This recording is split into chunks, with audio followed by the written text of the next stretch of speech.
James Walker stood at the massive window of the Galactic Federation's Grand Hall, watching the colorful ships of various alien species glide past. Earth had finally achieved faster-than-light travel in 2157, and here he was, representing humanity at the Federation's headquarters. He should have felt proud. Instead, he felt like a child at an adult's party. Behind him, the sound of clicking mandibles and electronic translators filled the air. "Look at their ship," a crystalline being whispered to its companion. "Such primitive designs. Did they weld those plates together manually?" James pretended not to hear, but his hands clenched behind his back. The Earth ship outside might not have the smooth, organic lines of the Federation vessels, but it had gotten them here just fine. "Representatives, please take your seats," the Federation Council leader announced. The alien was tall and elegant, with skin that shifted colors like oil on water. "Today we discuss the expansion requests from various systems." James walked to his seat, trying to ignore the way other representatives shifted away slightly. Humans weren't technically considered a contamination risk anymore, but old prejudices died hard. Some species still believed that beings who sweated were unclean. As he sat down, his chair creaked.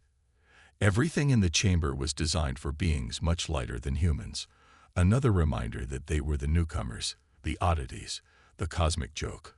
"The human representative has a proposal," the council leader announced, their tone carrying the faintest hint of amusement. "Please proceed, Representative Walker." James stood up, activating his presentation device. A hologram appeared, showing Earth's planned mining operation in a nearby uninhabited system. "Thank you, Council Leader. Earth requests permission to establish mining operations in the Proxima Beta system. We have developed new extraction techniques that—" "Extraction techniques," interrupted a being made entirely of swirling gas. "You mean you still physically mine materials?" "How quaint. We simply use quantum manipulation to—" Laughter rippled through the chamber. James felt his face grow hot, but kept his voice steady. "Our methods may seem basic to you, but they are effective and environmentally sound." Environmental concerns from a species that nearly destroyed their own planet. Another burst of laughter. How ironic. James took a deep breath. "We learn from our mistakes. That's what humans do. We adapt, we improve." "You survive, barely," said a towering insectoid being. "Like bacteria." More laughter. James noticed only one species wasn't laughing. The Vex representatives. They sat in their section, silent and watchful. Their metallic bodies reflected the chamber's lights, and their red sensor arrays studied everything with cold calculation. They had joined the Federation only 50 years ago, and already they held significant power. "The proposal is noted," the council leader said, cutting through the amusement. "It will be reviewed by the appropriate committees." Next item. The Vex Empire's request for expanded military presence in the Orion Arm. James sat down, his ears burning. As the Vex representative rose to speak, he noticed something in their presentation. Troop movements, fleet positions, all carefully labeled as peaceful expansion. But James had studied Earth's military history extensively. He recognized invasion preparations when he saw them. Nobody else seemed concerned. The Federation had known peace for so long they'd forgotten what war looked like. They'd forgotten that peace must be guarded. That night, in his quarters aboard the Earth ship, James sent a coded message back home. Request military attaché assignment to Federation HQ. Patterns emerging. Concerns about Vex expansion. As he looked out at the glittering expanse of Federation space, James thought about how the other species laughed at humans. They mocked Earth's primitive weapons, their barbaric military traditions, their simplistic approach to space travel. Let them laugh. James had a feeling they wouldn't be laughing much longer. In the distance, a Vex warship moved across the starfield like a shark through dark waters. The storm was coming. And maybe, just maybe, Humanity's primitive nature would prove to be their greatest strength. The emergency alarms in the Federation Council chamber screamed to life, their wailing cutting through what had been another routine session. James Walker watched as the elegant council leader's skin shifted from peaceful blue to alarmed red. "We have lost contact with the Centauri Gateway System," announced an aide, their tentacles writhing in distress. "All communications are dark." The chamber erupted in chaos. The Centauri Gateway was one of the Federation's most important trading hubs, home to over 12 billion beings. Losing contact with an entire system was unprecedented in peaceful times. "Surely it's just a technical malfunction," a gaseous being suggested, their form swirling anxiously. Then the second report came in.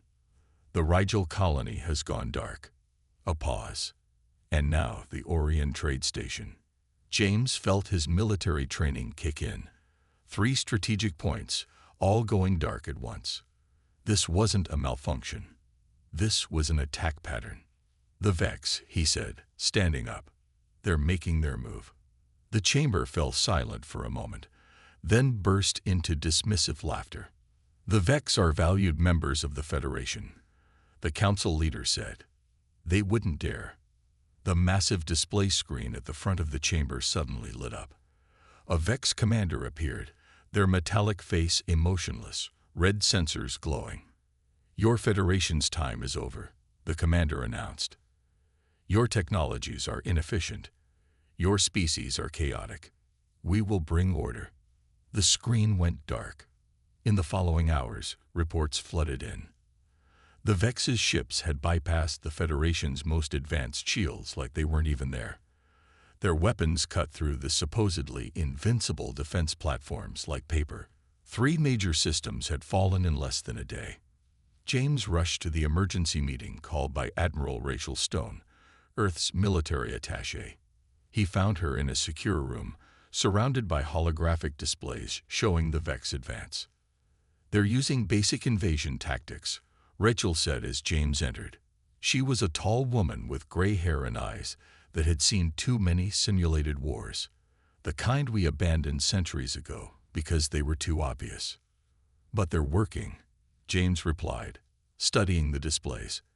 "The Federation never expected anyone to actually attack them. They thought war was extinct." Rachel nodded grimly. "The Federation's weapons are beautiful, elegant, and totally predictable. The Vex studied them for 50 years, found their patterns, and developed perfect counters. We need to help them," James said. "They won't accept our help." Rachel brought up another display. "Look at this. I just submitted a tactical analysis to the Federation Defense Council. They rejected it without even reading it. Said our primitive military thinking has no place in modern galactic society." As if to emphasize her point, they heard shouting from the council chamber next door. "We must negotiate. Our shields are impenetrable. They just need recalibration. Perhaps if we show them our art, they'll understand we're civilized beings." James and Rachel shared a look. The Federation was in denial. "Earth saw this coming," Rachel revealed, lowering her voice. "We've been preparing, building ships with old-style armor alongside the energy shields, training soldiers in physical combat, as well as energy weapons. Sometimes the old ways are the best ways." "They'll need us soon," James said, watching another system go dark on the displays, whether they want to admit it or not. Rachel's face hardened. "The question is, will there be anything left to save by then?" Outside the window, James could see Federation ships scrambling in beautiful, predictable patterns. In the distance, the first escape ships were already leaving the Federation headquarters, their perfect designs glinting in the starlight. The Federation's golden age of peace was over. The time for humanity's primitive warfare had come.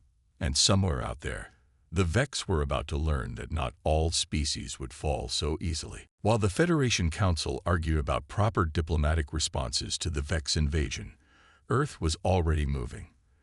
In the orbital shipyards above Mars, workers in heavy protective suits welded armor plates onto spacecraft. These weren't the sleek, beautiful ships the Federation preferred.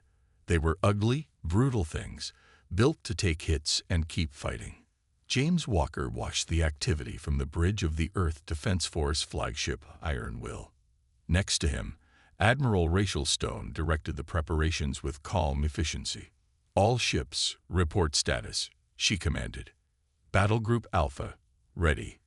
Battle Group Beta, armed and waiting. Battle Group Charlie, final weapons check complete." The responses came in quick succession. No fancy titles, no elaborate ceremonies, just soldiers ready to fight. "The Federation still won't listen," James said, checking his latest messages. "They're saying our military buildup is unnecessarily aggressive and might provoke the Vex." Rachel's laugh was harsh. "The Vex just took their 6th system yesterday. What more provocation do they need?" On the main screen, they watched Earth's new defense fleet take shape. Old-style kinetic weapons mounted alongside energy cannons. Thick armor plates protecting vital systems. Electromagnetic pulse generators salvaged from centuries of warfare on Earth. Every dirty trick humanity had learned from fighting itself was now being prepared for humanity's first alien war. "Show me the Vex attack pattern again," Rachel ordered. The tactical display lit up, showing the path of Vex conquests. Beautiful, geometric patterns. Perfect spacing. Absolutely predictable. "They fight like machines," Rachel mused. No surprise there. But that's their weakness. Machines can be unpredictable, but only if programmed to be. These Vex, they're too perfect. Too clean. "And we're not," James said, understanding. "Damn right we're not." Rachel grinned. "Humanity spent thousands of years fighting itself. We learned every dirty trick in the book. And then we wrote new books." A junior officer rushed onto the bridge. "Admiral, Vex ships spotted near Proxima Centauri." "Right on schedule," Rachel said. "They're following their perfect pattern." "James, want to see how humans fight?" James nodded. This was what he'd been waiting for. "All ships," Rachel commanded. "Execute Operation Chaos." The Earth fleet moved, not in the elegant formations the Federation used, but in scattered, seemingly random patterns. Some ships flew straight at the Vex. Others hid behind asteroids. Some appeared to flee, then turned to attack. The Vex response was immediate and predictable. Their ships moved to counter what they thought was a disorganized retreat. That's when Rachel sprung the trap. "All ships, activate EMPs." Pulses of electromagnetic energy rippled through space. The Vex ships, relying heavily on their advanced electronic systems, stuttered and slowed. Their perfect formation broke apart. Now the kinetics. Old-fashioned tungsten rods accelerated to incredible speeds, slammed into the confused Vex ships. Their advanced shields, designed to stop energy weapons, did nothing against simple physical impacts. Launch missiles. Nuclear-tipped weapons, considered barbaric by Federation standards, detonated among the Vex fleet. When the flashes cleared, half the Vex ships were destroyed or crippled. The rest retreated. In the Federation Council chamber, the news of humanity's victory was met with shocked silence. The Vex, undefeated until now, had been beaten by primitive human weapons and tactics. "How?" a crystalline being asked James later. "How did you defeat their advanced technology?"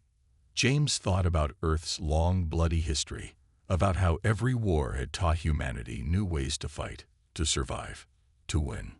"Sometimes," he said, "the old ways are the best ways, and nobody knows the old ways better than humans." In deep space, the remaining Vex ships regrouped, their perfect formations now showing signs of uncertainty. For the first time in their history, they had met an enemy they couldn't predict. The war was just beginning. The Federation Council chamber looked very different now. Gone were the elaborate decorations and comfortable seats. The room had been converted into a war room, with tactical displays covering the walls. And for the first time, everyone was listening to a human. "The Vex aren't invincible," James Walker explained, pointing to a hologram of their recent victory. "They're predictable. They think in straight lines. We need to think in curves. The alien representatives leaned forward, their earlier mockery forgotten. Nothing changes minds quite like success. But your weapons are so basic, said a crystalline being, its voice now curious rather than condescending. Simple projectiles and explosive devices. Sometimes basic is better, Admiral Rachel Stone replied. She stood beside James, her uniform bearing the dust of recent battles. Your energy weapons are amazing, but the Vex knew exactly how to counter them. They never expected chunks of metal moving at high speed. A gaseous being swirled thoughtfully. Could we combine our technologies? Your unpredictable tactics with our advanced systems. Rachel smiled. This was what she'd been waiting for. Show them Project Hybrid, she told James. The hologram changed, showing a new type of ship. It had the Federation's smooth lines, but Earth's thick armor. Energy weapons sat beside railguns. Advanced shields were backed up by simple metal plates. This, James announced, is the future of our defense. Not just human, not just Federation, but both. We're calling it the Phoenix class. The council leader, their skin now a thoughtful green, studied the design. How quickly can we build these? Earth's shipyards are already working on the first batch, Rachel said. With Federation technology and human engineering, we can have a fleet ready in 3 months. 3 months. The aliens murmured in surprise. How is that possible? Because we're not trying to make them perfect, James explained. We're making them good enough. In war, done is better than perfect. The concept seemed to trouble the Federation species, but they couldn't argue with results. The Vex had taken 12 systems before humanity joined the fight. Since then, they hadn't taken any. There's something else, Rachel added. We need to train your people, not just in using the ships, but in thinking differently. The Vex expect you to follow rules, to fight fairly. We need to teach you how to fight dirty. Fight dirty. The council leader's skin rippled with confusion. Ambushes, feints, false retreats, tactical deception. James brought up images of Earth's historical battles. These aren't dishonorable tactics. They're survival tactics. A tall insectoid being clicked its mandibles. Our species have known peace so long, we've forgotten how to fight. Then let us teach you, Rachel said. Not because we love war, but because we know it too well to let others suffer from it. The council chamber was quiet for a moment. Then the council leader's skin shifted to a decisive purple. Begin the training, they ordered. All Federation species will learn human combat doctrine. As the chamber erupted in activity, James looked at Rachel. Think they can learn? They have to, she replied. The Vex won't stop with just a few systems. They want everything. Outside the chamber windows, the first of the new hybrid ships was taking shape. Federation craftsmen worked alongside human engineers, combining their knowledge in ways neither side had imagined possible. The Vex had wanted to bring order to what they saw as chaos. Instead, they had united the galaxy's most advanced civilization with its most experienced warriors. And in deep space, the Vex fleet's perfect formations began to show the first signs of fear. The Andromeda hub was the jewel of the Federation's third sector. Its crystalline towers housed 5 million beings from 100 different species. Its governor, a towering insectoid named High Commander Dex, had refused human military advisors. We do not need primitive guidance, he had declared. Now the hub was burning. James Walker watched from the bridge of the Iron Will as Vex ships surrounded the station. The Federation defenders flew in their traditional, beautiful formations. Perfect spacing. Elegant maneuvers. Easy targets. They're going to die, he said quietly. Admiral Rachel Stone nodded grimly. High Commander Dex refused our help 3 times, said their new defense grid was impenetrable. She watched as Vex weapons tore through the Federation ships. Pride is expensive. We have to do something, James insisted. Already on it. Rachel turned to her crew. All ships, battle stations.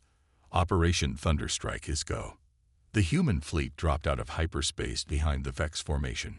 Not in a neat line, but scattered like buckshot, attacking from dozens of different angles. Launch the new hybrid fighters, Rachel ordered. Small ships streamed from the Earth vessels. They looked strange, combining Federation smoothness with human angles. Their weapons were even stranger. Federation energy cannons wrapped in electromagnetic field generators, creating what humans called lightning hammers. The Vex didn't know what hit them. The hybrid fighters darted between their perfect formations, their unconventional weapons shorting out Vex shields, while Federation energy beams finished them off. It was chaos theory in action. Unpredictable, aggressive, effective. "Admiral," a communications officer called out. "We're getting distress calls from the hub." The Vex breached their inner defenses. Rachel's face hardened. "Start the evacuation. All ships, cover those civilian transports." "James, you're with me." "Where are we going?" "To save their stubborn lives." The Iron Will plunged toward the hub, taking hits that would have destroyed a Federation ship. Its thick armor held. Rachel had designed these ships to be tough, not pretty. Inside the hub, panic reigned. Vex ground forces marched through the corridors in perfect formation, their weapons cutting down everything in their path. But they hadn't counted on human Marines. The rescue teams moved like water, flowing around obstacles, appearing from unexpected directions. They used old weapons, shotguns, grenades, even combat knives. Things the Vex's advanced sensors weren't calibrated to detect. James found High Commander Dex in the control center, surrounded by dead Vex soldiers. The proud insectoid was injured but alive. "You came," Dex said, his mandibles clicking in surprise. "Even after we refused your help." "That's what humans do," James replied, helping him up. "We help, even when people are too proud to ask." The evacuation took 6 hours. Rachel's fleet held off the Vex while transport ships carried civilians to safety. The hub was lost, but its people survived. Later, in the Emergency Federation Council session, High Commander Dex stood before his peers. "I was wrong," he announced, his proud stance humbled. "My pride cost us the hub, but human valor saved our people." He turned to Rachel and James. "We are ready to learn now. All of us." The council leader's skin shifted to a deep blue of agreement. "Let it be recorded. From this day forward, all Federation military forces will operate under joint human command." As the council session ended, Rachel looked at the tactical display. 23 Federation systems had now adopted human military doctrine. 23 systems the Vex couldn't crack. "They're finally ready," James said. Rachel nodded. "Good, because now we can start the real war." In the depths of space, the largest fleet ever assembled was gathering. Federation technology and human tactics united at last. The Vex were about to learn what happens when you push humanity's allies too far. Operation Thunderbolt began at midnight Earth time. 500 ships jumped into Vex space simultaneously, but not where the Vex expected them. Instead of attacking military targets, the fleet appeared near mining stations, supply lines, and communication hubs. Status report. Admiral Rachel Stone commanded from the bridge of the Iron Will. All battle groups report successful jumps. James Walker replied, watching the tactical display. "The Vex fleet is scattered, trying to predict our next target." "But they can't," Rachel smiled, "because there is no pattern." The hybrid fleet was a sight to behold. Federation energy weapons glowed alongside human railguns. Crystalline beings operated targeting systems while humans handled battle strategy. Even the gaseous species had joined the fight, their ability to detect energy fluctuations making them perfect for reconnaissance. Vex response fleet detected, a sensor officer announced. "They're moving to protect their primary shipyards." "Just as we planned," Rachel said. "Begin Phase 2. What looked like a chaotic retreat was actually a carefully planned trap. As the Vex fleet moved to engage, hidden Federation ships activated their new weapons. gravity wells based on human theoretical physics and Federation technology. The Vex ships, caught in the artificial gravity fields, couldn't maintain their perfect formations. Their predictable battle computers couldn't adapt fast enough. Now, Rachel ordered, all ships, execute random attack pattern Delta. The hybrid fleet struck from all directions. Energy beams wrapped in electromagnetic fields cut through Vex shields. Kinetic rounds punched through their armor. Small, fast ships darted between the larger vessels, causing chaos in the Vex's orderly ranks. James watched as a crystalline captain executed a perfect Crazy Ivan maneuver, a human tactic that would have been considered insane just months ago. The Vex ships couldn't track the unconventional movement, and paid for their confusion with heavy losses. "Admiral," James called out, "we're getting reports from all sectors. The Vex are falling back everywhere. They can't predict our attacks." Rachel nodded. "That's because we're not using any single strategy. Every ship captain has authority to make their own decisions. It's organized chaos, something the Vex can't understand." On the main screen, they watched as another Vex fleet tried to counterattack, but the hybrid ships were already gone, jumping to new targets, striking from unexpected angles.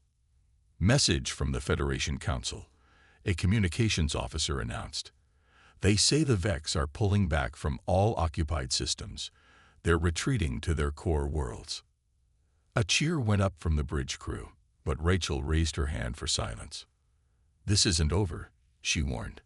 "The Vex are adapting. They're learning. But not fast enough," James added. "Look at this." He brought up a tactical analysis. The Vex ships were indeed trying to copy human tactics, but their attempts were clumsy, mechanical. They could copy the moves, but not the intuition behind them. "They don't understand why our tactics work," Rachel explained to the bridge crew. "They can see what we do, but not why we do it. They can't grasp human unpredictability because it goes against their core programming." Incoming transmission from the Vex command. The communications officer called out. They're requesting a pause in hostilities." The bridge fell silent. The Vex, who had never shown weakness before, were asking for a break in the fighting. Rachel's face was grim but satisfied. "Tell them no. They didn't stop when they were winning. We won't stop now that we are." As the hybrid fleet pressed forward into Vex space, James thought about how far they'd come. The Federation had learned to embrace human warfare, while humanity had learned to enhance their primitive tactics with advanced technology. Together, they had achieved what neither could have done alone. And the Vex were finally learning what it meant to fear. The Vex homeworld hung in space like a perfect metal sphere, its surface covered in geometric patterns. No waste, no chaos, no imperfection. Until today. "All ships in position," James Walker announced from his station on the Iron Wills Bridge. "The entire Federation fleet is ready." Admiral Rachel Stone stood at the command center, looking at the massive combined fleet on her display.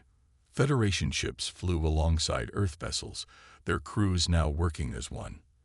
The former Laughingstock of the galaxy had become its last hope. "Send the message," Rachel ordered. James opened the channel to the Vex leadership. "This is your final chance to surrender. End this war, and we can find a way to coexist." The response came quickly. "Negative. Order must prevail. Chaos must be eliminated. Your unpredictability is a flaw that must be corrected." Rachel shook her head. "They still don't understand. Begin the attack." The battle for the Vex homeworld didn't follow any standard military doctrine. Each ship captain had their own orders, their own targets, their own timing. To the Vex, it must have looked like complete madness. But there was a method to the madness. While Vex defenders tried to protect their primary installations, small Federation ships crewed by gaseous beings slipped through their sensor nets. As the Vex focused on human-style frontal assaults, crystalline ships phased through their defenses using technology the Vex had dismissed as primitive. "Their main defense grid is adapting," James reported. "They're learning our patterns." Rachel smiled. Then it's time to show them our final lesson. Launch Operation Wildcard. Across the battlefield, every ship suddenly changed tactics. Aggressive ships retreated. Defensive ships attacked. Support vessels became frontline fighters. The Vex computers, trying to predict enemy movements, crashed under the weight of too many variables. Their defenses are down. James called out. Main fortress is exposed. Rachel keyed the fleet-wide command channel. All ships converge on the primary target. Show them what organized chaos can do. The combined fleet struck as one, but from 1,000 different angles. Federation energy weapons, enhanced by human electromagnetic fields, shattered the Vex's supposedly impenetrable shields. Human kinetic weapons, guided by Federation targeting systems, broke through their armor. The Vex fortress, a perfect geometric structure that had stood for millennia, began to crack. Incoming transmission. The communications officer announced. The Vex, they're surrendering. The bridge fell silent. On the main screen, a Vex leader appeared. Its metallic face was the same as always, but something in its posture had changed. We acknowledge our error, the Vex leader stated. We believed order was superior to chaos. We were wrong. Humanity's ability to be unpredictable, to embrace disorder while maintaining purpose, it is not a weakness. It is an evolution we had not considered. James looked at Rachel. She nodded, and he opened a channel to the Federation Council. The Council leader's skin glowed with victory colors. The terms of surrender are simple. The Vex will withdraw from all occupied territories. They will assist in rebuilding what they destroyed, and they will learn to coexist with chaos. Acceptable, the Vex leader replied. We have much to learn from humans. Later, as the fleet began its journey home, James found Rachel in her quarters, looking at an old Earth history book. Thinking about how far we've come, he asked.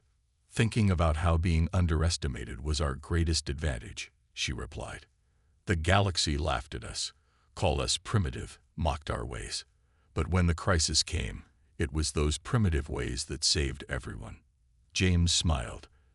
Do you think they respect us now?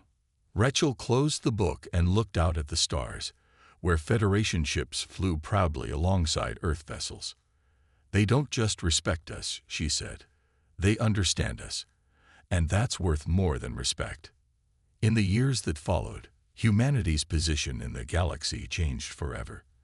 The species that had once been the cosmic joke became the teachers, showing others how to balance order and chaos, strength and wisdom, tradition and innovation.